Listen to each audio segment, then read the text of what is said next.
Hello friends, I'm here with the Browns, Kim and Bev, and they're the owners of Buffalo Nickel Ranch here in Barron County, Kentucky, close to the Narrows boat ramp.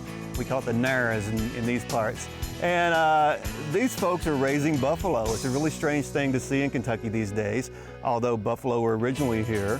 And they sell their meats at the Bounty of the Barrens market, and you can also give them a call. We'll talk about that later. Thank you so much for having us to your farm. Thank you. You're going to give us a little tour later, and you're going to tell us a little bit about how you all got started in the buffalo business and selling at the market? Yeah. When we first got our first 2 buffalo, we were just getting them to put on our land and just so everybody else could enjoy them. And our neighbors, Doug and Betty Coomer, who were big dairy farmers, once we started raising our herd and getting bigger, they talked to us and said that we needed to sell the meat because it was better for you and it's got a sweeter taste to it, and they really thought we needed to do that. So they had checked into the Barrens and they had an opening, and they were already halfway through the year, and we bought a tent and we signed up and got started. And you're talking about this big market that happens on the Glasgow, Kentucky Square every weekend, every Saturday, I think. Yes, it's around the square. All the vendors sell from 8 to 12. And how do these Barron Countyans take your buffalo meat? Well, this is cattle area. They didn't take too kindly, but once people tried the meat, they were really impressed. So your herd has increased, people are buying your meat at an increasing level. Yes. And you have a beautiful farm. You gave me this golden delicious apple. I think that we're going to be feeding some of these to the bison. Yes, that's what they like. Let's go take the safari and meet these creatures up close. Okay. All right, let's do it.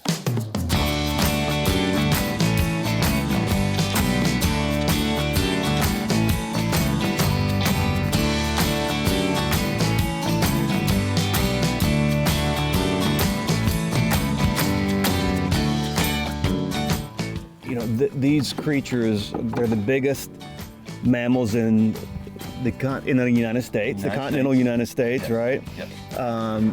Would you say that they even surpassed a grizzly bear for big, or are you talking about like the lower 48? I guess the 48. Right. They really don't have a predator. And you said that they're a lot of bone. So what makes them good eating, considering that these are very lean creatures?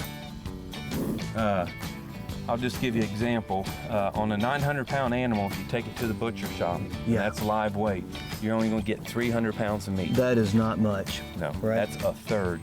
On cattle, you'll get 60%. I was going to say, from the hogs that we raised, that we got at least 60%. They just, their bone, their hide, their head, their bone, they're just massive, you know. And the meat that is on them, you know, it's a lean meat. Right. It's good for you. It's not gamey. We don't feed ours grain or corn or anything like that. These are just solar-powered bison, right? That's right. Organic. They survive off grass. This is their treat. Apples, fruit. They like fruit. They'll eat anything out of a garden. Any scrap you have out of a garden. You know, we found this accidentally, that they just love these apples. We've got more on the way. They shake their head. Yeah. They don't want us here. If their tail's up, but you see right now they're okay with it. Well, imagine we're at the apple buffet. Come on. Yeah. Well, why wouldn't they be cool with that? Stay tuned.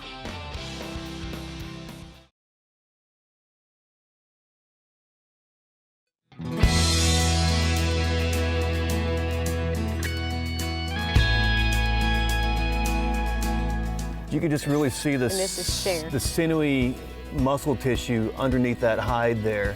There really is hardly any fat on these creatures, right? Right. And that's what makes it better meat for you nutritionally. The lack of fat content. Did you get that a little bit of competition mascot? A little bit, yeah. She's the only moo we hear on our farm. They actually make sounds other than snort? Yeah, but Oh, Cher, I got it. The only she's moo. the You're only talking one about that, your beefalo. when she mooed, I said, I hear a cow. I bet that's right. Because Okay. they do snort. Kim can make the noise very well. when they talk to each other. Kim, why don't you talk a little bison for us? This is Cher. She's the only moo we hear on our farm. She's the only one that when she mooed, I said, I hear a cow. I bet that's right. I bet that's right. Okay. Because they do snort. Kim can make the noise very well when they talk to each other. I don't know what it means. I bet that can mean a lot of things. If they did that now, then they don't want us here. Okay. If they shake their head, Yeah. they don't want us here. If their tail's up, but you see right now they're okay with it. Well, imagine we're at the apple buffet. Come on. Yeah. Well, why wouldn't they be cool with that? I bet this is like the only sweet that they have in their diet, right? Yeah. That's their 3 signs of warning signs. And they seem to be real fond of Golden Delicious. Yeah. They actually prefer pears. Okay. I Yeah. prefer pears too, actually. Yeah, It was we were surprised by that. The guy we get these apples off of one year didn't have apples, but he had pears, so we tried it, and they went crazy over them. What's the smallest smallest age and weight that you would butcher? 2 years old. Okay. So at 2 years, you're looking at an animal that weighs probably what, like 1,000 pounds or something like that? No, they usually weigh about 600 at 2 years. Okay. Don't they? 6 or 7. You know, being grass-fed and hay. Of course, right. It takes a lot longer.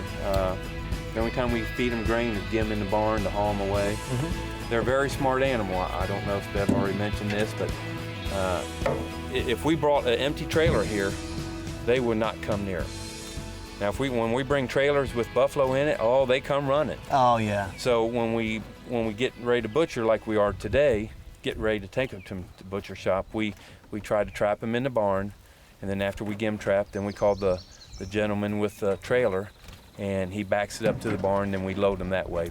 Because, like I said, if they see an empty trailer, they will not come near it. Well, they must be pretty slick. So tell me this. And we have to trick them we have to try to do something different every time. What time are you loading up today? It's probably going to be this afternoon. Okay.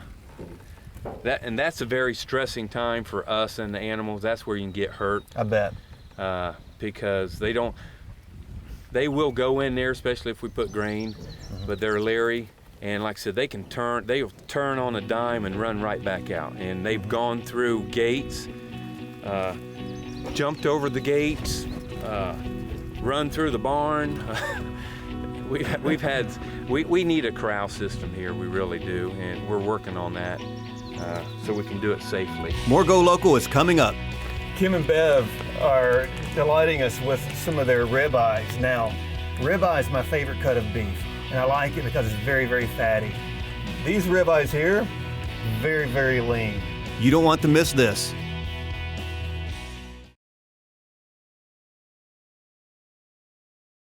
All right. Here, I'll get the door for you. Thank you. Yeah.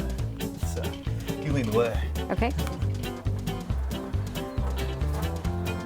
So, Bev, I'm looking forward to this. Let's cut into these things and see what they look like. Okay.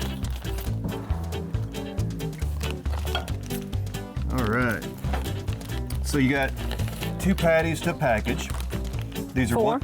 Oh my goodness, you got 4 to package. Right. So we're still looking at our 4, or basically 1/4 pound, very lean bison patties, yeah? Right. Now, these look to be very, very tender. What's the trick to getting these on the grill without having them fall apart?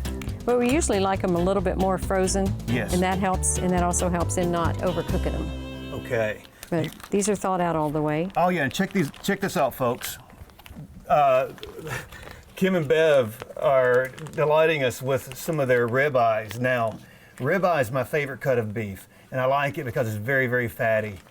These ribeyes here, very, very lean. And I think that's the difference right there between beef and bison, yeah? At least the bison that are raised on grass like y'all's are.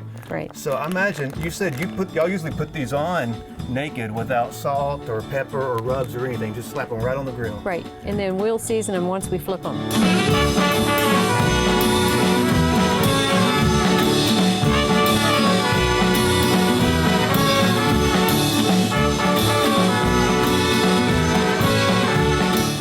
Okay. So Bev, you say you go by looks. How do you know when these are done to your satisfaction? Well, you can still see some clear juice on the top. You don't Yes. see blood. That's to me, that sounds like a good burger. Okay. I think a little blood's a good thing. A little blood in a steak is a little better. Right on. Stick around, folks.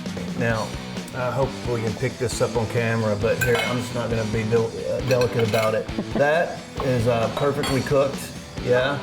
Get a nice bit of rareness inside. It smells so good. Stay tuned.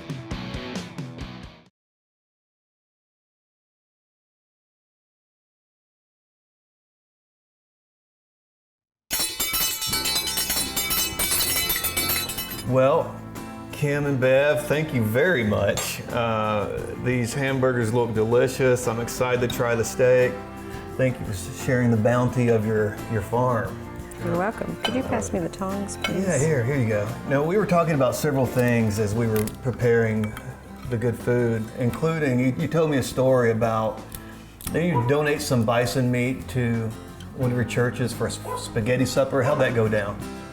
It was for our church youth fundraiser, and we surprised them by asking if they wanted a donation of the bison meat, and they said, sure. Well, we decided to keep it quiet so we wouldn't deter anybody from coming to the spaghetti dinner. Yes.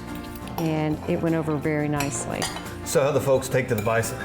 They actually loved it and looking forward to the following year for it again. So every year now, that's what we do. That's great. Now, I hope we can pick this up on camera, but here, I'm just not gonna be delicate about it. That is perfectly cooked, yeah? Get a nice bit of rareness inside. It smells so good. Lean, mean protein. How can folks get your bison, your buffalo meat? They can come to the Bounty of the Barons on Saturday mornings from 8 to 12, and they can also call us. What's your number? 270-678-7709. All right, folks, I'm about to dive into this miraculous looking burger, so you give Bev and Kim a call. They'll satisfy your lean protein needs. And folks, thank you again very much. Glad to come out here and see your Ponderosa. Yeah, thank you. You're welcome. Well, I love it.